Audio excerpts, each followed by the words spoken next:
ओम नमः शिवाय। भगवान शिव के 12 ज्योतिर्लिंग देश के अलग अलग भागों में स्थित है। इन्हें द्वादश ज्योतिर्लिंग के नाम से जाना जाता है। इन ज्योतिर्लिंग के दर्शन, पूजन, आराधना से भक्तों के जन्म जन्मांतर के सारे पाप नष्ट हो जाते हैं। वे भगवान शिव की कृपा के पात्र बनते हैं। ऐसे कल्याणकारी ज्योतिर्लिंगों की कथा एक साथ हम आपको इस वीडियो में बताने वाले हैं। तो हमारा आपसे अनुरोध है कि आप इस वीडियो को अंत तक देखें। तो चलिए दोस्तों, जानते हैं भगवान शिव के इन 12 पवित्र ज्योतिर्लिंगों के बारे में। पहला ज्योतिर्लिंग सोमनाथ भारत का सबसे प्रसिद्ध और बड़ा ज्योतिर्लिंग है।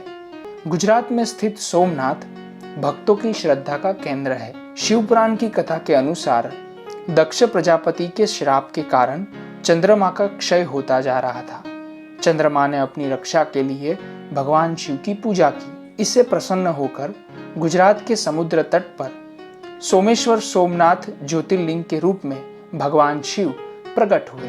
दूसरा ज्योतिर्लिंग श्री मल्लिकार्जुन आंध्र प्रदेश में कृष्णा नदी के तट पर दक्षिण का कैलाश कहे जाने वाले श्री शैल पर्वत पर श्री मल्लिकार्जुन ज्योतिर्लिंग स्थित है।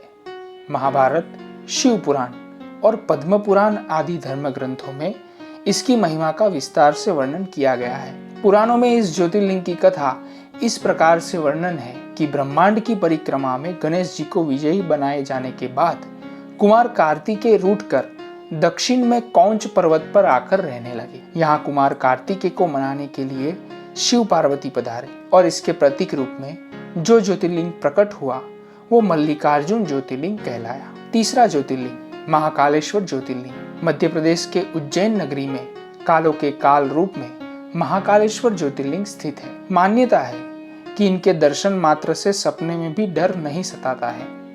इनके प्रकट होने की पुराणों में जो कथा है उसके अनुसार दूषण नाम का एक असुर था। ये लोगों को सताया करता था, जिससे मुक्ति पाने के लिए ब्राह्मणों ने पार्थिव शिवलिंग बनाकर शिव जी की पूजा शुरू की। दूषण ने ब्राह्मणों को मारने के लिए जैसे ही खड्ग उठाया, पार्थिव शिवलिंग से महाकाल प्रकट हुए और दूषण को भस्म कर दिया। जहां महादेव प्रकट हुए थे उस स्थान पर एक शिवलिंग विराजमान हो गया और वो शिवलिंग महाकाल शिवलिंग कहलाया। चौथा ज्योतिर्लिंग ओमकारेश्वर ज्योतिर्लिंग नर्मदा के पावन तट पर विंध्य पर्वत ने भगवान शिव का पार्थिव लिंग बनाकर कई वर्षों तक तपस्या की और उनकी तपस्या से प्रसन्न होकर भगवान शिव वहां पर प्रकट हुए।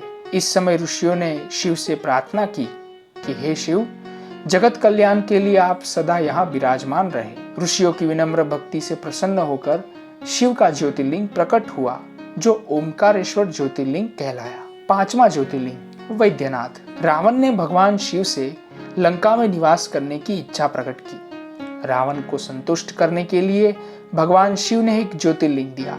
शिव जी ने कहा वो इस ज्योतिर्लिंग में स्थित होकर लंका में निवास करेंगे, लेकिन देवता ये नहीं चाहते थे कि शिव लंका में निवास करें। इसीलिए विष्णु की मदद से देवताओं ने झारखंड में ही ज्योतिर्लिंग को स्थापित करवा दिया और ये ज्योतिर्लिंग वैद्यनाथ ज्योतिर्लिंग के नाम से जाना जाता है। छठा ज्योतिर्लिंग भीमाशंकर कुंभकर्ण की पत्नी कर्कटी के गर्भ से भीम नामक एक राक्षस का जन्म हुआ। इसने ब्रह्मा जी से वरदान प्राप्त करके देवताओं को सताना शुरू कर दिया। पीड़ित देवता भगवान शिव की शरण में पहुंचे और भगवान शिव ज्योतिर्लिंग के रूप में प्रकट हुए और भीम का वध कर दिया। इसके बाद ये ज्योतिर्लिंग भीमाशंकर ज्योतिर्लिंग के नाम से प्रसिद्ध हुआ। ये ज्योतिर्लिंग महाराष्ट्र में भीमा नदी के किनारे स्थित है। सातवां ज्योतिर्लिंग रामेश्वरम ज्योतिर्लिंग लंका पर चढ़ाई करने के लिए जब भगवान राम सागर पर सेतु का निर्माण करवा रहे थे, उस समय कार्य में सफलता के लिए राम ने पार्थिव शिवलिंग का निर्माण किया और विधिवत इसकी पूजा की। भगवान राम की पूजा से प्रसन्न होकर शिवजी ज्योतिर्लिंग के रूप में प्रकट हुए। राम द्वारा पूजित होने के कारण ये रामेश्वरम ज्योतिर्लिंग कहलाया। ये ज्योतिर्लिंग तमिलनाडु के सागर तट पर स्थित है। आठवां ज्योतिर्लिंग दृष्णेश्वर शिव पुराण की कथा के अनुसार दुष्मा नामक की एक शिव भक्तिनी थी। इसकी बड़ी बहन जो इसकी सौतन भी थी, इसने दुष्मा के पुत्र की हत्या कर दी, लेकिन दुष्मा की अटूट भक्ति को देखकर शिव प्रकट हुए और मृत पुत्र को पुनः जीवित कर दिया और दुष्मा की भक्ति से प्रसन्न होकर वहां ज्योतिर्लिंग के रूप में विराजमान हो गए। दुष्मा के नाम पर यह ज्योतिर्लिंग दुष्मेश्वर और दृष्णेश्वर के नाम से जाना जाता है। 9वां ज्योतिर्लिंग नागेश्वर ज्योतिर्लिंग गुजरात के द्वारिकापुरी से करीब 25 किलोमीटर की दूरी पर नागेश्वर ज्योतिर्लिंग है। ये ज्योतिर्लिंग एक शिव भक्त की रक्षा के लिए प्रकट हुआ था। शिव पुराण की कथा के अनुसार सुप्रिय नामक एक वैश्य को दारुका नामक राक्षस ने बंदी बना लिया। बंदी गृह में इसने शिव की भक्ति का त्याग नहीं किया। शिव की भक्ति को अपने विरुद्ध षड्यंत्र समझकर दारुक ने सुप्रिय का वध करने का प्रयास किया। इसी समय भगवान शिव का ज्योतिर्लिंग प्रकट हुआ और शिव भक्त की रक्षा हुई। 10वां ज्योतिर्लिंग काशी विश्वनाथ प्राचीन नगरी काशी में स्थित है ये विश्वेश्वर ज्योतिर्लिंग। इस ज्योतिर्लिंग के विषय में ये मान्यता है कि ये भगवान शिव की नगरी है जो शिव के त्रिशूल पर स्थित है। एक बार पार्वती माता ने शिव से कहा कि वो कैलाश को छोड़कर कहीं और रहना चाहती है। पार्वती की इस इच्छा को जानकर भगवान शिव ने काशी में निवास करने की योजना बनाई और काशी में विश्वनाथ प्रकट हो गए। 11वां ज्योतिर्लिंग त्र्यंबकेश्वर ज्योतिर्लिंग गोदावरी नदी के उद्गम स्थल पर भगवान भोलेनाथ का ये ज्योतिर्लिंग स्थित है। शिव पुराण की कथा के अनुसार गोदावरी नदी और गौतम ऋषि की प्रार्थना पर यहाँ भोलेनाथ प्रकट हुए थे। ये स्थान काल सर्प दोष से मुक्ति के लिए प्रसिद्ध है। 12वां ज्योतिर्लिंग केदारनाथ चारों धाम में से सबसे प्रमुख धाम ये केदारनाथ माना जाता है।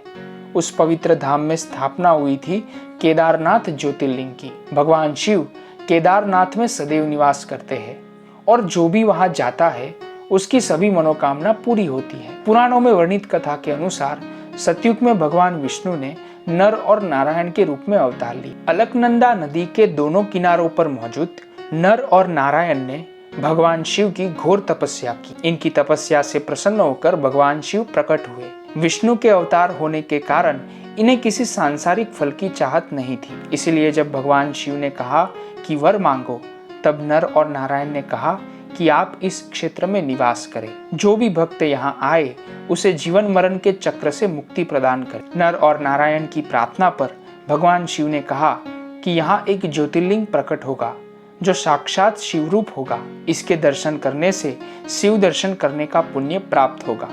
नर और नारायण की प्रार्थना पर ज्योतिर्लिंग प्रकट हुआ। जहाँ पर शिव का ये ज्योतिर्लिंग प्रकट हुआ वहाँ केदार नामक धर्मप्रिय राजा का शासन था। राजा केदार के नाम पर यह क्षेत्र केदारखंड कहलाता था। तो दोस्तों, हमने सारी जानकारी आपको इस एक वीडियो में बता दी। तो अगर ये वीडियो आपको पसंद आया हो तो ज़्यादा से ज़्यादा लाइक करें, शेयर करें और हमारी चैनल को सब्सक्राइब करना न भूलें। धन्यवाद।